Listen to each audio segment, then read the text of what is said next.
असल में कम्युनिकेशन सिर्फ बोलने की चीज नहीं है, यह तुम्हारी पहचान है। यह यही ताकत है जिससे तुम दुनिया के सामने खुद को पेश करते हो। अगर तुम्हारी बातें असरदार है तो लोग सुनेंगे, समझेंगे और तुम्हारी बात को मानेंगे। लेकिन अगर तुम्हारा कम्युनिकेशन कमजोर है तो चाहे तुम कितने भी टैलेंटेड हो, तुम्हें सीरियसली नहीं लिया जाएगा। जरा सोचो, कोई शख्स कमरे में एंट्री लेता है और बिना ज्यादा बोले भी सबका ध्यान खींच लेता है। ऐसा इसलिए नहीं कि वो सबसे तेज या ज्यादा बोल रहा है, बल्कि इसलिए कि वो जानता है कि लोगों से कनेक्ट कैसे किया जाए।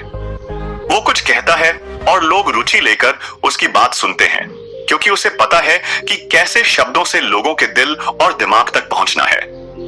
अब सोचो, वह इंसान तुम भी बन सकते हो। तुम अपनी कम्युनिकेशन स्किल्स से लोगों पर असर डाल सकते हो, अपनी बातें मनवा सकते हो, सही लोगों से जुड़ सकते हो और अपनी पर्सनल और प्रोफेशनल लाइफ में बड़ा बदलाव ला सकते हो। लेकिन याद रखना, कम्युनिकेशन सिर्फ स्मार्ट तरीके से बोलने का नाम नहीं है। यह सिर्फ बड़े बड़े शब्दों या बेहतरीन तर्क देने तक सीमित नहीं है।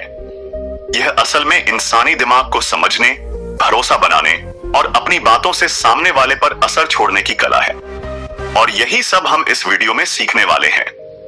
लेकिन यह कोई बोरिंग लेक्चर नहीं होने वाला, जहां हम सिर्फ ग्रामर और वोकेबुलरी की बातें करें। यह रियल लाइफ की बातचीत को बेहतर बनाने का एक गाइड है। हम सीखेंगे कि कैसे अपनी बातों को इतना प्रभावशाली बनाया जाए कि लोग सिर्फ सुने ही नहीं बल्कि महसूस भी करें। इस सफर के बाद तुम बातचीत को एक झंझट नहीं बल्कि एक अवसर की तरह देखने लगोगे। कोई इंटरव्यू हो, कोई डील फाइनल करनी हो, कोई बिगड़ा रिश्ता संभालना हो या स्टेज पर खड़े होकर सैकड़ों लोगों से बात करनी हो, यह स्किल तुम्हारी सबसे बड़ी ताकत बन जाएगी। पर हाँ, यह कोई जादू की छड़ी नहीं है। इसमें मेहनत लगेगी, गलतियों से सीखना होगा और उन आदतों को बदलना होगा जो तुम्हें अब तक पीछे खींच रही थी। तो अब फैसला तुम्हारे हाथ में है। क्या तुम खुद को बदलने के लिए तैयार हो? क्या तुम उन गलत आदतों को छोड़ने के लिए तैयार हो जो तुम्हारी बातचीत को कमजोर बना रही थी? अगर हाँ, तो तुम मेरे साथ बने रहो। अगले चैप्टर में हम जानेंगे कि कम्युनिकेशन की असली ताकत क्या होती है और ज्यादातर लोग इसमें सबसे बड़ी गलती क्या कर बैठते हैं। एक हिंट दूं, बात सिर्फ यह नहीं कि तुम क्या कहते हो, बल्कि यह है कि तुम्हारी बातें दूसरों को कैसा महसूस कराती हैं। Chapter 1, the power of communication. अगर तुम्हें जिंदगी में आगे बढ़ना है तो सिर्फ टैलेंट और हार्ड वर्क ही काफी नहीं है। तुम चाहे कितने भी इंटेलिजेंट हो, अगर तुम्हारी बात लोग समझ ही नहीं पा रहे तो तुम्हारा टैलेंट अधूरा रह जाएगा। यही वजह है कि दुनिया के सबसे बड़े लीडर्स, बिजनेसमैन और सक्सेसफुल लोग कम्युनिकेशन स्किल्स को अपनी सबसे बड़ी ताकत मानते हैं। अब सोचो, कभी ऐसा हुआ है कि तुम्हारे दिमाग में बहुत जबरदस्त आइडिया था, लेकिन जब उसे किसी के सामने रखा तो किसी ने उसे सीरियसली ही नहीं लिया? या फिर कभी किसी मीटिंग में तुम्हें कुछ कहना था लेकिन वृत्ति तरीके से एक्सप्लेन ही नहीं कर पाए? या फिर तुमने किसी से बात करने की कोशिश की लेकिन सामने वाले को तुम्हारी बात समझ ही नहीं आई? ये सारी प्रॉब्लम्स एक ही चीज की कमी की वजह से होती हैं। कम्युनिकेशन सिर्फ बोलने या लिखने का नाम नहीं है। यह एक आर्ट है जिसमें सही शब्दों का चुनाव, बॉडी लैंग्वेज, टोन और एक्सप्रेशन सब कुछ शामिल होता है। अगर कोई इंसान बिना कहे भी अपनी बात समझा सकता है तो वो सबसे अच्छा कम्युनिकेटर होता है। देखा जाए तो दुनिया में जितने भी बड़े बदलाव हुए हैं वो सब कम्युनिकेटर की वजह से ही हुए हैं। एक अच्छा स्पीकर लाखों लोगों को इंस्पायर कर सकता है, एक अच्छा लीडर अपनी टीम को आगे बढ़ा सकता है और एक अच्छा दोस्त अपने करीबी लोगों से मजबूत रिश्ता बना सकता है। अगर तुम सोचते हो कि तुम इंट्रोवर्ट हो इसलिए अच्छे कम्युनिकेटर नहीं बन सकते तो यह पूरी तरह गलत है। कम्युनिकेशन सिर्फ बोलने तक सीमित नहीं है। यह समझने, सुनने और सही समय पर सही प्रतिक्रिया देने की भी कला है। तो अब से जब भी बात करो, सिर्फ अपनी बात कहने के लिए मत कहो, बल्कि इस बात पर ध्यान दो कि सामने वाला उसे कैसे समझ रहा है। क्योंकि सही कम्युनिकेशन वही होता है जहां सिर्फ बोलने वाला नहीं बल्कि सुनने वाला भी बराबर का पार्टिसिपेंट होता है। चैप्टर 2, अंडरस्टैंडिंग कम्युनिकेशन के बारे में सबसे बड़ी गलतफहमी यह है कि लोग सोचते हैं कि यह सिर्फ शब्दों से होता है। लेकिन सच यह है कि हम जितनी बातें शब्दों से कहते हैं उससे कहीं ज्यादा बिना कुछ बोले भी कह देते हैं। हमारी बॉडी लैंग्वेज, हमारे हाव भाव, हमारी आंखों के इशारे, यह सब मिलकर हमारी बात को और भी ज्यादा प्रभावशाली बनाते हैं। जरा सोचो, जब तुम किसी से बात कर रहे होते हो और वो इंसान तुम्हारी आंखों में देखकर बात नहीं करता, तो तुम्हें कैसा लगता है? या फिर कोई इंसान मुस्कुराकर तुमसे बात कर रहा हो और कोई दूसरा इंसान बिना किसी एक्सप्रेशन के, तो किससे बात करना ज्यादा अच्छा लगेगा? यही फर्क है verbal and non verbal communication का। जब भी हम किसी से बात करते हैं तो हमारा सिर्फ यह सोचना काफी नहीं होता कि हम क्या कह रहे हैं, बल्कि यह भी जरूरी होता है कि हम कैसे कह रहे हैं। एक ही वाक्य को अगर प्यार से कहा जाए तो वो अलग असर करेगा, और अगर गुस्से से कहा जाए तो उसकी पूरी मीनिंग ही बदल जाएगी। हमारी आवाज की टोन, हमारी स्पीड, हमारे चेहरे के एक्सप्रेशन, ये सब हमारे कहे हुए शब्दों से भी ज्यादा असर डालते हैं। उदाहरण के लिए, जब कोई पब्लिक स्पीकर स्टेज पर आता है तो सिर्फ उसके शब्द नहीं, बल्कि उसका पूरा प्रेजेंटेशन स्टाइल भी मायने रखता है। अगर कोई कॉन्फिडेंस के साथ सीधे खड़े होकर आंखों में आत्मविश्वास के साथ बोले तो उसकी बातें ज्यादा असर डालेंगी। वहीं अगर कोई सिर झुकाकर धीरे धीरे बोल रहा हो तो सामने वाले को लगेगा कि उसे खुद ही भरोसा नहीं है कि वो क्या कह रहा है। इसी तरह अगर तुम किसी इंटरव्यू में जा रहे हो तो सिर्फ अपने जवाबों की तैयारी ही काफी नहीं है। तुम्हारा बैठने का तरीका, हाथ मिलाने का ढंग, आंखों में आत्मविश्वास और चेहरे की मुस्कान, ये सब मिलकर तुम्हारे इंटरव्यू के रिजल्ट को तय करेंगे। इसलिए अगर तुम एक अच्छे कम्युनिकेटर बनना चाहते हो तो सिर्फ अपने शब्दों पर नहीं, बल्कि अपनी पूरी प्रेजेंटेशन पर ध्यान देना शुरू करो, क्योंकि कई बार जो चीजें तुम शब्दों में नहीं कह पाते वो तुम्हारी बॉडी खुद खुद कह देती है। Chapter 3, the art of listening. ज्यादातर लोग यह सोचते हैं कि अच्छा कम्युनिकेशन सिर्फ अच्छे बोलने की कला होती है, लेकिन असल में अच्छा कम्युनिकेशन तभी संभव है जब हम अच्छे लिसन बने, क्योंकि अगर तुम सिर्फ बोलते रहोगे और सुनने की कोशिश नहीं करोगे तो सामने वाला कब तक तुम्हारी बातों में इंटरेस्ट रखेगा? अब सोचो, तुम किसी से अपनी कोई समस्या शेयर कर रहे हो और वो इंसान तुम्हारी बात ध्यान से सुनने की बजाय बार बार अपना फोन चेक कर रहा हो या किसी और चीज में बिजी लग रहा हो, तुम्हें कैसा लगेगा? तुम्हें ऐसा ही लगेगा ना कि उसे तुम्हारी बातों में कोई इंटरेस्ट ही नहीं है।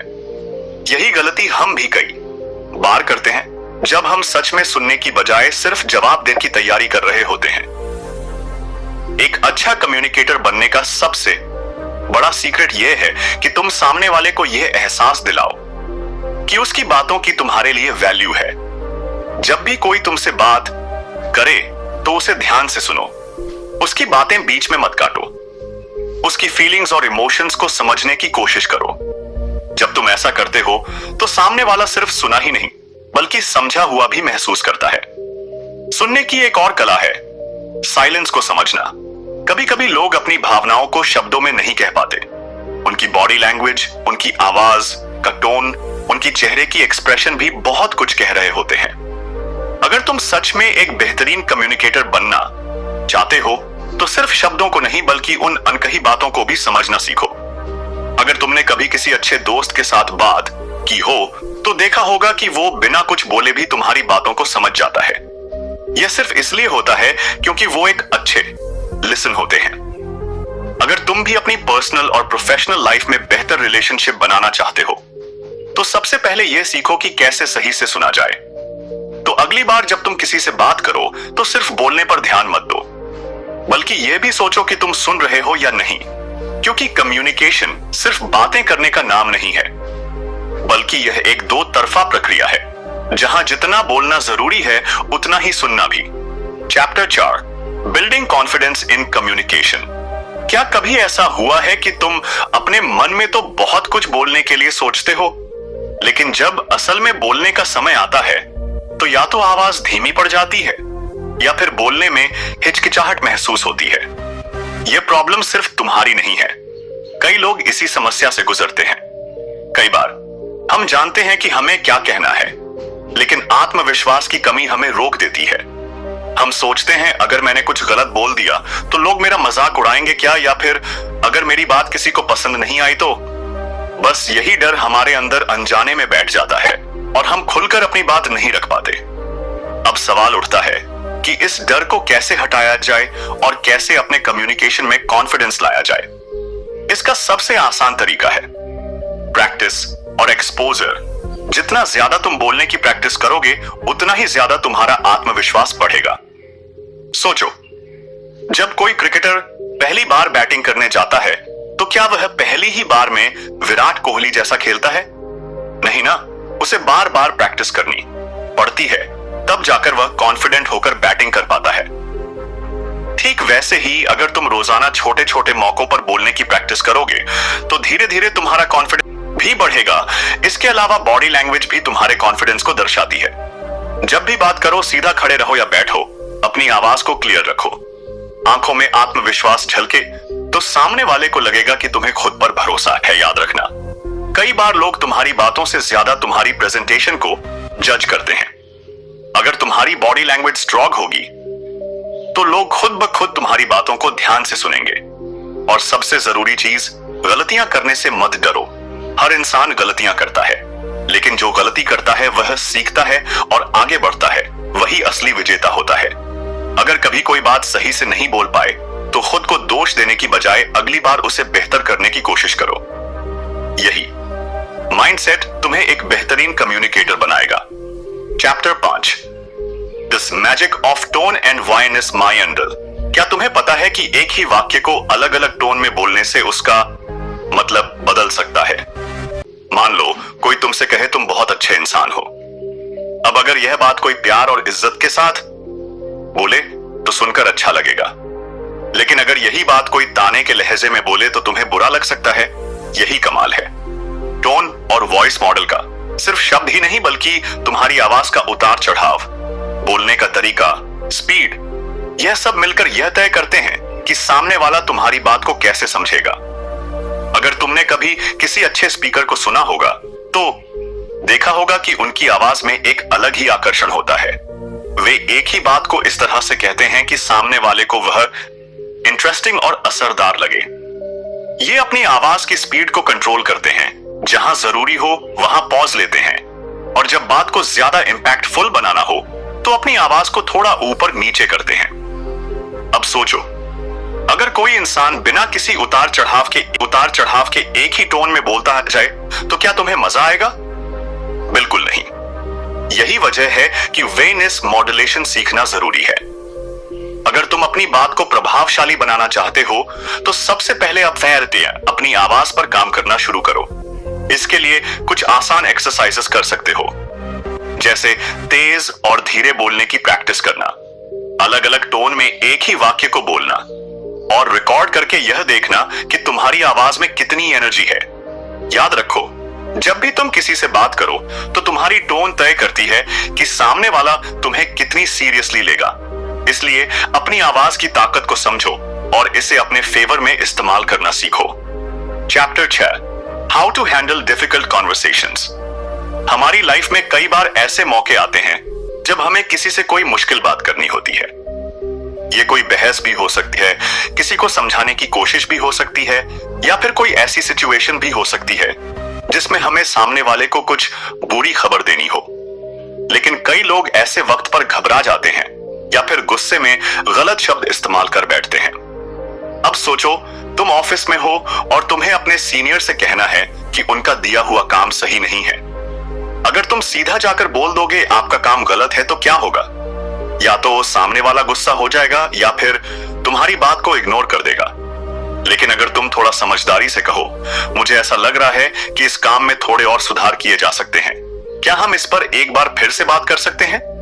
तो सामने वाला तुम्हारी बात को आराम से सुनेगा और बिना गुस्से के समझने की कोशिश करेगा। मुश्किल बातचीत को आसान बनाने का सबसे अच्छा तरीका है हमेशा शांति से और पॉजिटिव लहजे में बात करना। गुस्से में आकर कुछ भी कह देना आसान होता है, लेकिन एक अच्छा कम्युनिकेटर वही होता है जो अपनी भावनाओं को कंट्रोल करके सही शब्दों का चुनाव करता है। दूसरी सबसे जरूरी चीज है सुनना। जब भी कोई बहस हो, सिर्फ अपनी बात रखने में मत लगो, सामने वाले की बात को भी ध्यान से सुनो, क्योंकि कई बार हम सिर्फ अपनी बात मनवाने में लगे रहते हैं और ये भूल जाते हैं कि सामने वाला क्या कहना चाह रहा है। अगर तुम सच में किसी मुश्किल बातचीत को अच्छे से हैंडल करना चाहते हो तो घेरे रखो, सामने वाले की बात को समझो और फिर सोच समझकर जवाब दो। और सबसे जरूरी बात, कभी भी ईगो के चक्कर में गलत शब्दों का इस्तेमाल मत करो। कुछ बातें एक बार कह देने के बाद वापस नहीं ली जा सकती, इसलिए जब भी कोई मुश्किल बातचीत हो तो खुद को शांत रखो, सही शब्दों का चुनाव करो और हमेशा सामने वाले के नजरिए को समझने की कोशिश करो। यही तरीका तुम्हें एक दिन तुझे एक बेहतरीन कम्युनिकेटर बनाएगा। Chapter 7, mastering public speaking. अगर कभी भीड़ के सामने बोलना पड़े तो ज्यादातर लोग घबरा जाते हैं, दिल तेजी से धड़कने लगता है, हथेलियां पसीने से भीग जाती हैं और दिमाग में एक ही सवाल घूमता रहता है, अगर मैं अटक गया तो, अगर लोग मेरी बातों में इंटरेस्ट नहीं लेंगे तो। यही डर पब्लिक स्पीकिंग को इतना मुश्किल बना देता है। लेकिन अगर तुम ध्यान से देखो तो दुनिया के सबसे बड़े लीडर्स और सक्सेसफुल लोग पब्लिक स्पीकिंग में मास्टर होते हैं। वे हजारों लाखों लोगों के सामने भी बिना किसी हिचकिचाहट के बोलते हैं और अपनी बात को प्रभावी तरीके से रखते हैं। अब सवाल उठता है कि यह कॉन्फिडेंस कैसे लाया जाए। सबसे पहला और सबसे जरूरी तरीका है तैयारी। कोई भी अच्छा स्पीकर अचानक से स्टेज पर नहीं आता, बल्कि वह अपनी स्पीच को बार बार प्रैक्टिस करता है। जब तुम्हें पता होता है कि तुम क्या कहने वाले हो तो डर अपने आप कम हो जाता है। इसलिए अगर तुम्हें किसी प्रेजेंटेशन या स्पीच के लिए तैयार होना है तो पहले से अच्छे से उसकी तैयारी करो। दूसरी बात, अपनी बॉडी लैंग्वेज और आवाज पर ध्यान दो। जब तुम स्टेज पर जाते हो तो तुम्हारी बॉडी लैंग्वेज ही लोगों को बताती है कि तुम कॉन्फिडेंट हो या नहीं। सीधे खड़े रहो, हाथों को आराम से हिलने दो और अपनी आवाज को पावरफुल रखो। एक अच्छा स्पीकर सिर्फ शब्दों से ही नहीं, बल्कि अपनी पूरी एनर्जी और एक्सप्रेशन से भी अपनी बात को असरदार बनाता है। और सबसे जरूरी चीज, शुरुआत में गलतियां करने से मत डरो। हर बड़ा स्पीकर कभी ना कभी नर्वस जरूर हुआ है, लेकिन उन्होंने खुद को बार बार एक्सपोज किया, स्टेज पर गए, लोगों से बात की और धीरे धीरे उनका कॉन्फिडेंस बढ़ता गया। तुम भी अगर इस डर से बाहर आना चाहते हो तो छोटे छोटे मौकों पर बोलने की प्रैक्टिस करो। दोस्तों के सामने, फैमिली के बीच या ऑफिस की मीटिंग्स में अपनी बात रखने की कोशिश करो। जितना ज्यादा तुम बोलोगे उतना ही ज्यादा तुम्हारा डर कम होगा। पब्लिक स्पीकिंग एक कला है और इससे कोई भी सीख सकता है। बस जरूरी है कि तुम इससे एक स्किल की तरह ट्रीट करो और हर बार थोड़ा थोड़ा सुधार करने की कोशिश करो। एक दिन आएगा जब तुम बिना किसी डर के स्टेज पर जाओगे और तुम्हारी बातें लोगों के दिलों तक पहुंचेगी। Chapter 8, communicating with people. हर इंसान अलग होता है। कोई बहुत इमोशनल होता है, कोई बहुत प्रैक्टिकल, कोई बहुत जल्दी गुस्सा कर देता है, तो कोई हर चीज को मजाक में लेता है। अब सोचो, अगर तुम हर तरह के इंसान से एक ही तरह से बात करोगे तो क्या सब पर तुम्हारी बात का एक जैसा असर होगा? बिल्कुल नहीं। कम्युनिकेशन का असली हुनर यही है कि तुम समझो कि सामने वाला किस तरह का इंसान है और उसी के अनुसार अपनी बातचीत को एडजस्ट करो। अगर तुम किसी ऐसे इंसान से बात कर रहे हो जो बहुत इमोशनल है, तो तुम्हें अपनी टोन को साइनफ्ट रखना होगा। ऐसे लोगों को ज्यादा लॉजिक से समझाने की बजाय उनकी फीलिंग्स को समझना जरूरी होता है। वहीं अगर कोई बहुत प्रैक्टिकल इंसान है तो उसे सीधे और क्लियर तरीके से समझाना ज्यादा बेहतर रहेगा। एक और बड़ी चीज है गुस्सैल लोगों से बातचीत करना। ऐसे लोग जल्दी भड़क जाते हैं और अगर तुम भी गुस्से में जवाब दोगे तो बात बिगड़ सकती है। सबसे अच्छा तरीका यह है कि ऐसे लोगों के साथ शांत और धीरे से बात करो। उन्हें यह एहसास दिलाओ कि तुम उनकी बात समझ रहे हो, लेकिन तुम्हारा पॉइंट भी वैलिड है। फिर आते हैं वे लोग जो बहुत मजाकिया होते हैं और हर चीज को हल्के में लेते हैं। अगर तुम इन्हें किसी सीरियस चीज के बारे में समझाना चाहते हो तो तुम्हें थोड़ा कूल अप्रोच अपनाना पड़ेगा। सीधे समझाने की बजाय अगर तुम अपनी बात को थोड़ा कैजुअल अल तरीके से कहोगे तो वे ज्यादा ध्यान देंगे। हर इंसान को समझना और उसी के हिसाब से अपनी कम्युनिकेशन स्टाइल को बदलना ही तुम्हें एक मास्टर कम्युनिकेटर बनाता है। अगर तुम इस हुनर को सीख जाते हो तो तुम्हारी पर्सनल और प्रोफेशनल लाइफ दोनों ही आसान हो जाएंगी, क्योंकि तुम हर तरह के इंसान से बेहतर तरीके से बातचीत कर पाओगे। Chapter 9, emotional intelligence in communication. Communication सिर्फ शब्दों का खेल नहीं है, यह एक इमोशनल कनेक्शन भी है। कई बार ऐसा होता है कि कोई इंसान बहुत अच्छा बोलता है, लेकिन उसकी बातों में कोई इमोशन नहीं होता, तो लोग उसे सुनकर बोर हो जाते हैं। वहीं कोई ऐसा भी होता है जो बहुत ज्यादा टेक्निकल बातें नहीं करता, लेकिन उसकी बातें दिल तक पहुंचती हैं। यही फर्क होता है इमोशनल इंटेलिजेंस का। इमोशनल इंटेलिजेंस का मतलब है कि तुम सामने वाले की फीलिंग्स को समझ सको और उसी के अनुसार रिएक्ट कर सको। अब सोचो, अगर तुम्हारा कोई दोस्त बहुत परेशान है और तुम उसे सिर्फ लॉजिक समझाने लगो, तो क्या वो अच्छा महसूस करेगा? नहीं, क्योंकि उस वक्त उसे तुम्हारे लॉजिक की नहीं, बल्कि तुम्हारी सहानुभूति की जरूरत है। जब भी तुम किसी से बात करो तो सिर्फ यह मत सोचो कि तुम्हें मैं क्या कहना है, बल्कि यह भी देखो कि सामने वाला कैसा महसूस कर रहा है। अगर कोई दुखी है तो उसे पहले समझो और फिर अपनी से अपनी बात कहो। अगर कोई गुस्से में है तो खुद को शांत रखो और उसकी बातों को धैर्य से सुनो। इमोशनल इंटेलिजेंस का सबसे बड़ा फायदा यह होता है कि इससे तुम्हारे रिश्ते बेहतर बनते हैं, चाहे वे ऑफिस में तुम्हारे कलीग्स हो, तुम्हारे क्लाइंट्स हो या तुम्हारे अपने घर वाले। जब तुम उनकी फीलिंग्स को समझने लगते हो तो कम्युनिकेशन आसान हो जाता है। एक और जरूरी चीज है सेल्फ अवेयरनेस। सिर्फ सामने वाले की फीलिंग्स समझना ही जरूरी नहीं, बल्कि तुम्हें अपनी खुद की भावनाओं को भी कंट्रोल करना आना चाहिए। कई बार ऐसा होता है कि हम गुस्से में कुछ ऐसा कह देते हैं जो हमें नहीं कहना चाहिए, लेकिन अगर तुम्हें पता है कि तुम्हारा मूड कैसा है और तुम अपनी भावनाओं को बैलेंस कर सकते हो, तो तुम किसी भी बातचीत को सही तरीके से हैंडल कर सकते हो। इमोशनल इंटेलिजेंस सिर्फ कम्युनिकेशन को बेहतर नहीं बनाता, बल्कि यह तुम्हें एक बेहतर इंसान भी बनाता है। जब तुम दूसरों को समझने लगते हो तो लोग भी तुम्हारी बातों को ज्यादा सीरियस लेने लगते हैं। इसलिए अगर तुम सच में अपनी कम्युनिकेशन स्किल्स को मास्टर करना चाहते हो तो सबसे पहले अपनी इमोशनल इंटेलिजेंस को मजबूत करो। Chapter 10 the art of listening. क्या तुमने कभी गौर किया है कि जब कोई तुम्हें ध्यान से सुनता है तो तुम्हें कितना अच्छा लगता है, लेकिन जब कोई तुम्हारी बात को बीच में ही काट देता है या बिना सुने जवाब देने लगता है तो कैसा महसूस होता है? यही फर्क होता है एक अच्छे और एक बुरे कम्युनिकेटर में। कम्युनिकेशन सिर्फ बोलने का ही नहीं, बल्कि सुनने का भी खेल है। अगर तुम सच में एक बेहतरीन कम्युनिकेटर बनना चाहते हो तो सबसे पहले सीखो कि अच्छा श्रोता कैसे बना जाता है। कई बार ऐसा होता है कि जब हम किसी से बात कर रहे होते हैं तो असल में हम उनकी बातों को सुनने के बजाय सिर्फ यह सोच रहे होते हैं कि हमें आगे क्या कहना है। यही गलती हमें एक कमजोर कम्युनिकेटर बना देती है। अगर तुम चाहते हो कि लोग तुम्हारी बातों को गंभीरता से लें, तो पहले तुम्हें उनकी बातों को ध्यान से सुनना सीखना होगा। अच्छा सुनने का मतलब सिर्फ चुप रहना नहीं है, बल्कि पूरी तरह से ध्यान देना है।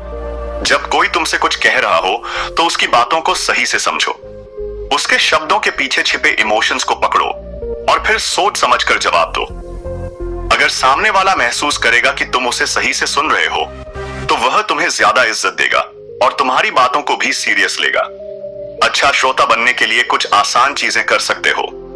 सबसे पहले, जब कोई तुमसे बात कर रहा हो तो बीच में मत काटो, उसे अपनी बात पूरी करने दो। दूसरा, उसकी बातों को सिर हिलाकर या बीच बीच में छोटे रिएक्शंस देकर यह दिखाओ कि तुम ध्यान से सुन रहे हो। और सबसे जरूरी, जवाब देने से पहले कुछ सेकंड के लिए रुक कर सोचो कि सामने वाले ने क्या कहा और उसे किस तरह से सही जवाब दिया जाए। जब तुम एक अच्छे श्रोता बन जाओगे तो तुम्हारी बातचीत और भी असरदार हो जाएगी। लोग तुमसे बात करना पसंद करेंगे क्योंकि उन्हें लगेगा कि तुम उनकी बातों को समझते हो और उन्हें इंपॉर्टेंस देते हो। कम्युनिकेशन सिर्फ शब्दों का खेल नहीं है, या एक कला है जो आपकी पर्सनल और प्रोफेशनल लाइफ दोनों को बदल सकती है। चाहे आप किसी दोस्त से बात कर रहे हो, ऑफिस में किसी मीटिंग का हिस्सा हो या किसी बड़े मंच पर स्पीच दे रहे हो, आपकी बातचीत का तरीका ही यह तय करता है कि लोग आपको कितना गंभीरता से लेंगे। इस पूरे वीडियो में हमने कम्युनिकेशन स्किल्स के अलग अलग पहलू को समझा। हमने जाना कि पब्लिक स्पीकिंग कैसे बेहतर करें, अलग अलग तरह के लोगों के साथ किस तरह बात करें, इमोशनल इंटेलिजेंस का हमारी बातचीत में क्या रोल है, और सबसे जरूरी बात, कैसे एक अच्छा श्रोता बना जाए। जब आप अपनी बॉडी लैंग्वेज, टोन और शब्दों को सही तरीके से इस्तेमाल करना सीख जाते हैं तो आपकी बातों का असर कई गुना बढ़ जाता है। सबसे जरूरी बात यह है कि कम्युनिकेशन एक स्किल है जो सीखी और निखारी जा सकती है। कोई भी जन्म से बेहतरीन कम्युनिकेटर नहीं होता, बल्कि लगातार प्रैक्टिस और सही तरीकों को अपनाने से कोई भी इसमें मास्टरी हासिल कर सकता है। इसलिए आज से ही इसे सुधारने पर काम शुरू करें। लोगों से खुलकर बात करें, ध्यान से सुनें, अपनी फीलिंग्स को सही तरीके से एक्सप्रेस करें और हर बातचीत में यह समझें कि सामने वाला क्या महसूस कर रहा है। अगर आप इन सब बातों को अपनाते हैं तो आप न सिर्फ एक अच्छे कम्युनिकेटर बनेंगे बल्कि अपने रिश्ते को भी मजबूत कर पाएंगे, प्रोफेशनल लाइफ में तेजी से ग्रो कर पाएंगे और लोगों के दिलों तक अपनी बात पहुंचा पाएंगे। तो अब वक्त है सीखने का, प्रैक्टिस करने का और अपने कम्युनिकेशन को मास्टर करने का। ऐसी ही प्रेरणादायक वीडियो देखने के लिए हमारे YouTube चैनल को सब्सक्राइब करना न भूलें। धन्यवाद।